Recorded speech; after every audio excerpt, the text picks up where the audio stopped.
Anne of the Island, Chapter 2, Garlands of Autumn.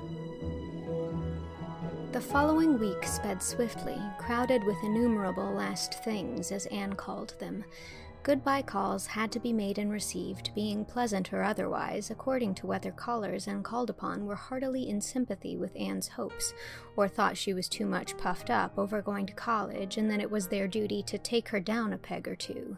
The A.V.I.S. gave a farewell party in honor of Anne and Gilbert one evening at the home of Josie Pye, choosing that place partly because Mr. Pye's house was large and convenient, partly because it was strongly suspected that the Pye girls would have nothing to do with the affair if their offer of the house for the party was not accepted.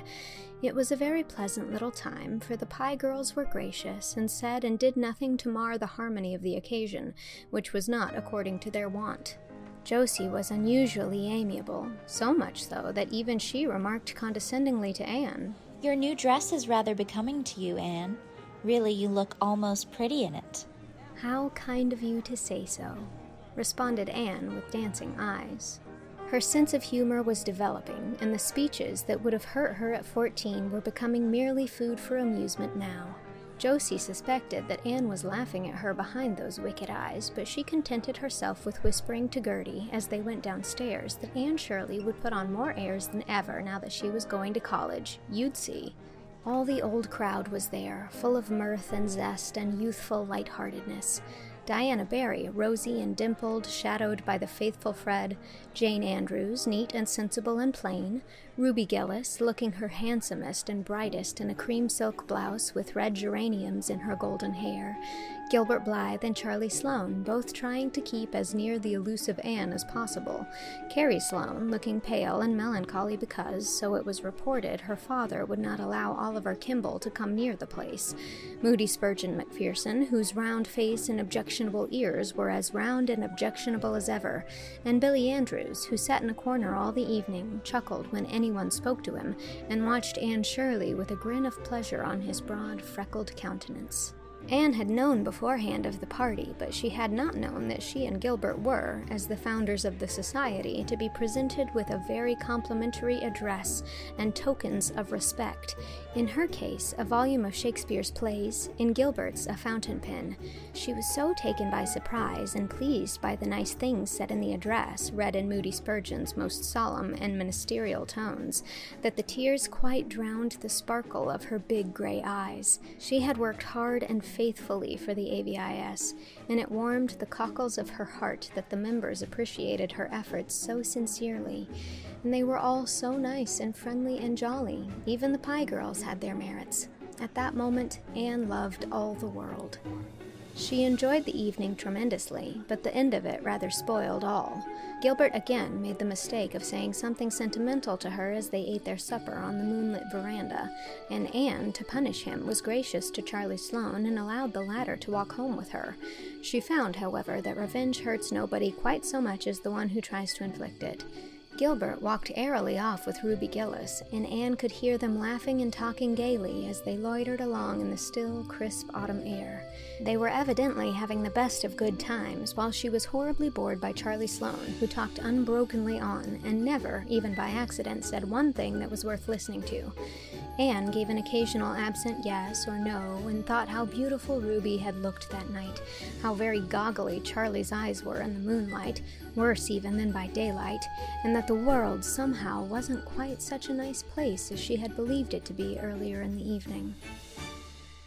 "I'm just tired out. That is what is the matter with me," she said when she thankfully found herself alone in her own room, and she honestly believed it was, but a certain little gush of joy, as from some secret, unknown spring, bubbled up in her heart the next evening, when she saw Gilbert striding down through the haunted wood and crossing the old log bridge with that firm, quick step of his. So Gilbert was not going to spend this last evening with Ruby Gillis after all. "You look tired, Anne," he said. "I am tired, and worse than that, I'm disgruntled. I'm tired because I've been packing my trunk and sewing all day. But I'm disgruntled because 6 women have been here to say goodbye to me, and every one of the 6 managed to say something that seemed to take the color right out of life and leave it as gray and dismal and cheerless as a November morning." "Spiteful old cats," was Gilbert's elegant comment. "Oh no, they weren't. said Anne seriously. "That is just the trouble. If they had been spiteful cats, I wouldn't have minded them. But they are all nice, kind, motherly souls who like me and whom I like, and that is why what they said or hinted had such undue weight with me. They let me see they thought I was crazy going to Redmond and trying to take a B.A., and ever since I've been wondering if I am. Mrs. Peter Sloane sighed and said she hoped my strength would hold out till I got through, and at once I saw myself a hopeless victim of nervous prostration at the end of my 3rd year. Mrs. Eben Wright said that it must cost an awful lot to put in 4 years at Redmond, and I felt all over me that it was unpardonable in me to squander Marilla's money and my own on such a folly. Mrs. Jasper Bell said she hoped I wouldn't let college spoil me as it did some people, and I felt in my bones that the end of my 4 Redmond years would see me a most insufferable creature, thinking I knew it all, and looking down on everything and everybody in Avonlea. Mrs. Elisha Wright said she understood that Redmond girls, especially those who belonged to Kingsport, were dreadful dressy and stuck up, and she guessed I wouldn't feel much at home among them, and I saw myself a snubbed, dowdy, humiliated country girl shuffling through Redmond's classic halls in copper-toned boots. Anne ended with a laugh and a sigh commingled. With her sensitive nature, all disapproval had weight, even the disapproval of those for whose opinions she had scant respect. For the time being, life was savorless, and ambition had gone out like a snuffed candle. You surely don't care for what they said, protested Gilbert. You know exactly how narrow their outlook on life is, excellent creatures though they are. To do anything they have never done is anathema maranatha. You are the first Avonlea girl who has ever gone to college, and you know that all pioneers are considered to be afflicted with moonstruck madness. Oh, I know, but feeling is so different from knowing. My common sense tells me all you can say, but there are times when common sense has no power over me. Common nonsense takes possession of my soul. Really, after Mrs. Elisha went away, I hardly had the heart to finish packing. You're just tired, Anne. Come, forget it all and take a walk with me. I'll ramble back through the woods beyond the marsh. There should be something there I want to show you. Should be? Don't you know if it is there? No, I only know it should be from something I saw there in spring. Come on, we'll pretend we're 2 children again and we'll go the way of the wind. They started gaily off. Anne, remembering the unpleasantness of the preceding evening, was very nice to Gilbert, and Gilbert, who was learning wisdom, took care to be nothing save the schoolboy comrade again. Mrs. Lynde and Marilla watched them from the kitchen window.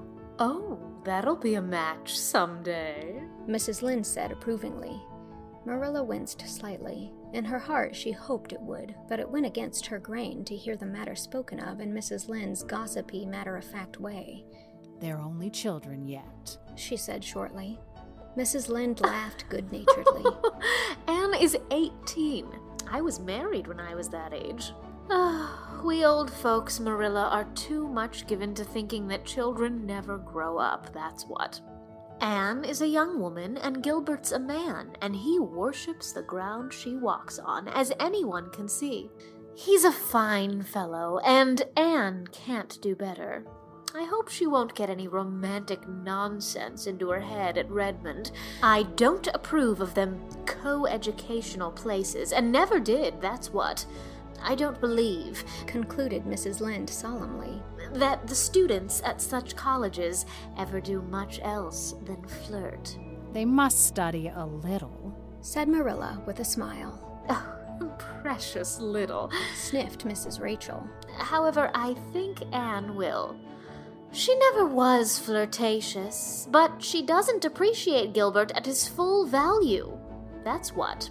Oh, I know, girls. Charlie Sloane is wild about her, too. But I'd never advise her to marry a Sloane. The Sloanes are good, honest, respectable people, of course, but when all's said and done, oh, they're Sloanes."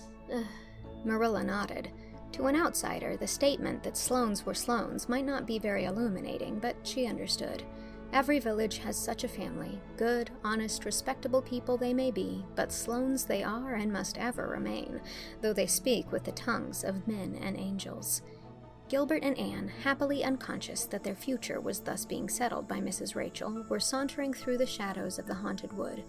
Beyond, the harvest hills were basking in an amber sunset radiance, under a pale aerial sky of rose and blue. The distant spruce groves were burnished bronze, and their long shadows barred the upland meadows, but around them a little wind sang among the fir tassels, and in it there was the note of autumn.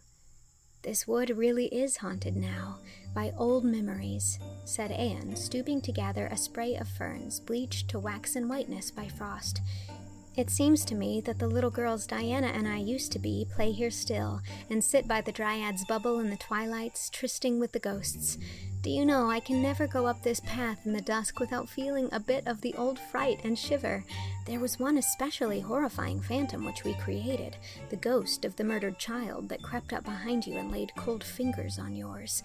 I confess that, to this day, I cannot help fancying its little, furtive footsteps behind me when I come here after nightfall.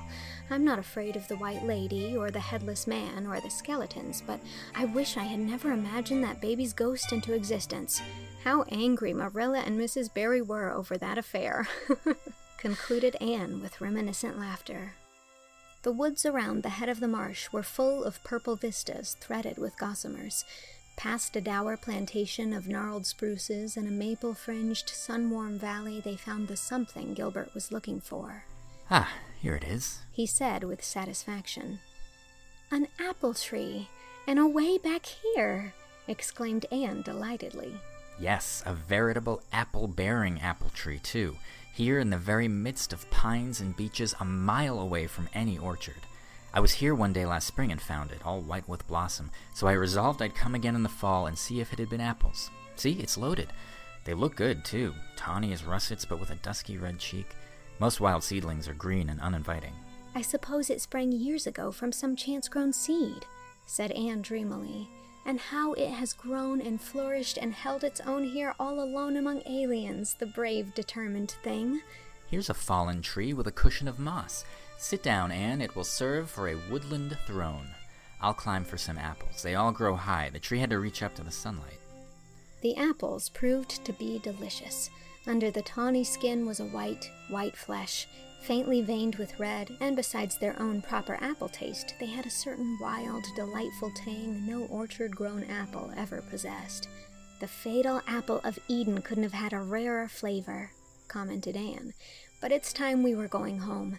See, it was twilight 3 minutes ago, and now it's moonlight. What a pity we couldn't have caught the moment of transformation. But such moments never are caught, I suppose." "Let's go back around the marsh and home by way of Lover's Lane. Do you feel as disgruntled now as when you started out, Anne?" "Not I. Those apples have been as manna to a hungry soul. I feel that I shall love Redmond and have a splendid 4 years there." "And after those 4 years, what?"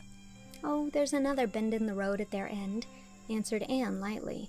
"I've no idea what may be around it. I don't want to have. It's nicer not to know." Lover's Lane was a dear place that night, still and mysteriously dim in the pale radiance of the moonlight. They loitered through it in a pleasant, chummy silence, neither caring to talk.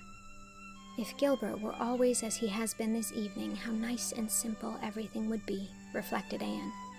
Gilbert was looking at Anne as she walked along. In her light dress, with her slender delicacy, she made him think of a white iris.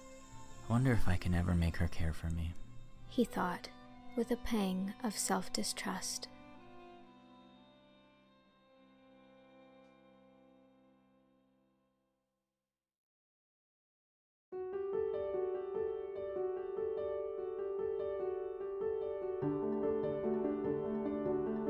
That was Chapter 2 of Anne of the Island. Josie Pye was read by Sinead Persaud. Marilla Cuthbert was read by Whitney Avalon. Mrs. Rachel Lynde was read by Jaime Lyn Beatty. Gilbert Blythe was read by Sean Persaud. And Anne Shirley was read by me, Mary Kate Wiles. It is also edited by me. Special thanks to patrons Jules Arnold, Rachel Belinsky, Matt Burt, Faye Tragedy, Larissa Jones, Katie, Jacob Salas, Deborah Shapiro, Phoebe Shaylor, and Patty Shortridge. Executive produced by Allie Bertz-Brown, Warren Day, Jane Leach, Shao Shikuo, Lisel Perrine, and Justin Waterman. Support this project on Patreon at patreon.com/mkwiles to get early access to episodes, ad-free episodes, and to join our Anne community. Chapter 3 will be coming next week.